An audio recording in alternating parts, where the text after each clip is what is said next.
about 3 hours. I get out of the car and I'm like hyperventilating, so I just close my eyes. Take a few deep breaths. And this time I look in the rear view mirror of the van. And I remember looking in my own eyes going, okay dude, the show must go on. So I forge ahead to the rehearsal space. I'm walking up and my hand's on the doorknob and my hand is actually shaking. But I open up the door and what I see is so magnificent. It's a fully lit stage with state-of-the-art gear. It looks like a brand new drum set. And I kind of lose myself for a minute and then I look kind of just to the right of the stage and I see them, the rock stars, man. They're just kind of oozing with confidence and swagger, and I kind of start reluctantly kind of walking toward them. And then somebody intercepts me. It's the manager, and he puts his arm around me. And he's walking me over, and I'm kind of wiping my hands on my shirt. And so I meet the guys. It's Neil Sean and Jonathan Cain from Journey and John Waite, the bass player Ricky Phillips. And he quickly escorts me away, brings me onto the stage. Doesn't want me to hang out with him. Can't get too close yet. Haven't gotten the gig yet. So I go on stage, and he tells me to get the drums ready because the guys are going to come up in a few minutes and we're going to jam on some bad English songs. But I mean, I'm like shaking. And thank God, along with the state-of-the-art drum set they had a state-of-the-art drum tech to help me. So we're kind of getting everything ready, and I'm kind of hitting the drums, and before I know it, the guys come to the stage. And they walk up, and Jonathan Cain, who's the keyboard player, I guess he's like the musical director, says, okay, Mark, we're going to play a bad English song.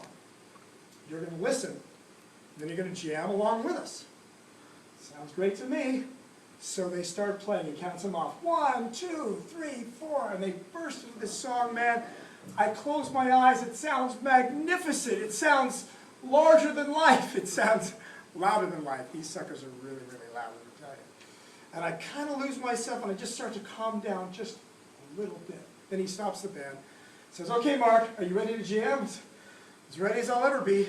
So he counts off the band. 1, 2, 3, 4. Pow! I'm jamming with a world-class rock band. I feel like I've just been pushed out of an airplane without even checking my parachute.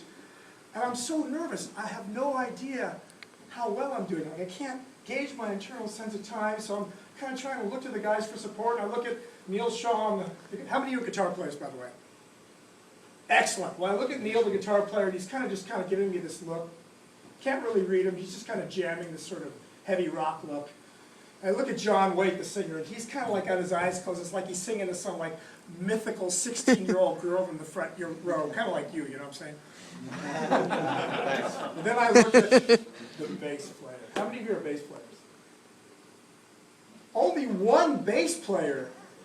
2. I love you, man. I really do. So, how many of you play in bands? Many of you, hopefully. You know, drummers and bass players, man, we're symbiotic. We're the close ones. So I look at Ricky, and Ricky's giving me exactly what I'd hoped for. His face like someone just cut a really stinky fart.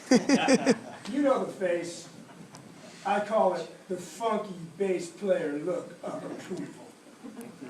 And he's kind of gyrating, and I immediately just start to relax a little bit. And I feel like I'm just falling into the groove. And Jonathan Cain stops the band, and he looks at me with a disapproving look and says, Mark, you're rushing.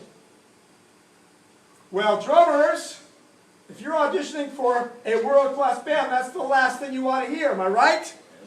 I tell you, the only thing that was rushing is like the blood from my head. I felt flush. I felt nauseous. He goes, you want to try it again? I said, okay, I'm ready to try it again. So I sit back down, and I eke out kind of a fake smile, and he counts off the band again. 1, 2, 3, 4. We start playing again. And I'm outside of my body. But not in that cool metaphysical way, you know. So I immediately look at Ricky Phillips, the bass player, because I need some support. I need some love right away. And he's giving me that funky face. He's kind of gyrating, kind of gives me a little wink. And I'm thinking, wow, you know, maybe all those years of drumming, maybe the practice is paying off. You know, maybe I'm a contender. Maybe I have a chance. Maybe I really can get this gig. Maybe. Jonathan Cain stops the band again.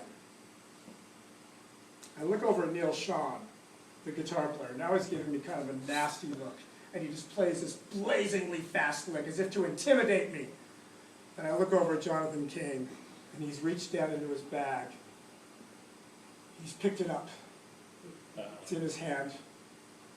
My nemesis, my foe. The metronome!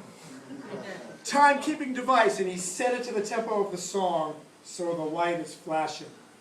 And he looks at me and he just tosses it to me. By some miracle, I catch it in my right shaky hand, and I'm looking at this light and I realize, man, I have really rushed. And I'm looking for a place to put the metronome, because I want to look at the metronome, I want to internalize the tempo. I put it down on the ground. I look at the drum tech, he kind of shrugs his shoulders. He doesn't know where to put it, so I put it on the ground. It's between my bass drum pedal and my floor tom. And I'm just staring down at that metronome. I'm internalizing this tempo. There's no way I'm going to speed up. And then I hear Jonathan Cain, okay, Mark, whenever you're ready, why don't you count off the band? So I pick up my sticks, still staring at the metronome. 1, 2, 3, 4. And I start playing, and all I can do is stare at that metronome. I'm staring at the light. It's so beautiful. I can't take my eyes off it because I'm petrified. And then after about 30 seconds, I realize, wait a minute, I'm supposed to be auditioning for a world-class band. I can't be staring at the metronome, for God's sakes. So I start looking up, and I get insecure. I look down. Look up, look down. I don't know how long, maybe I lasted about a minute and a half. Then Jonathan Cain stops the band again, and Ricky Phillips, bass player, looks at me and he gives me the thumbs up, and I'm thinking, okay, maybe I did okay. And Jonathan Cain gets up from around his keyboard rig, walks to me, extends his hand to me and says, that's enough, Mark, we've heard enough. We'll call you if we're interested. You can leave now. So I put my head down, pick up my stick bag, kind of walk out. I walk outside. It's dark outside when I get out there. I walk to my van, I sit in my van. I start crying. I'm so angry! This was my defining moment, and I blew it! And so I'm driving home, and I just keep on replaying that horrible event over and over in my head, and I don't want to talk to anybody. I get home, I just lay on my bed. Eventually I get under the covers, I pull the covers over my head. Eventually I finally fall asleep. I have a really agitated night's sleep. I keep on waking up, I'm just dreaming about this nightmare, thinking my career is done, and it hasn't even started yet. Finally, when the sun starts to eke in the morning, I sit up in bed. And I think to myself, you know, that's not me. I'm not a guy to wallow in self-pity. That's not my style. And right then, I have a moment of clarity. And in this moment of clarity, I make two promises to myself. The first one is, nobody will ever tell me I'm speeding up or slowing down unless I want to speed up or slow down. But I realize I got a journey ahead of me. I got to figure out how I'm going to accomplish this, right? And the next promise I make to myself, that I'm going to bust my nerves and fear into submission. And that was a very, very long journey for me to analyze, study, research, network, and discover until I uncovered the habits and the rituals that have allowed me to bust through my fear, both on and off the stage. And Nerve Breakers was born! I'm going to play a song to celebrate. Not without a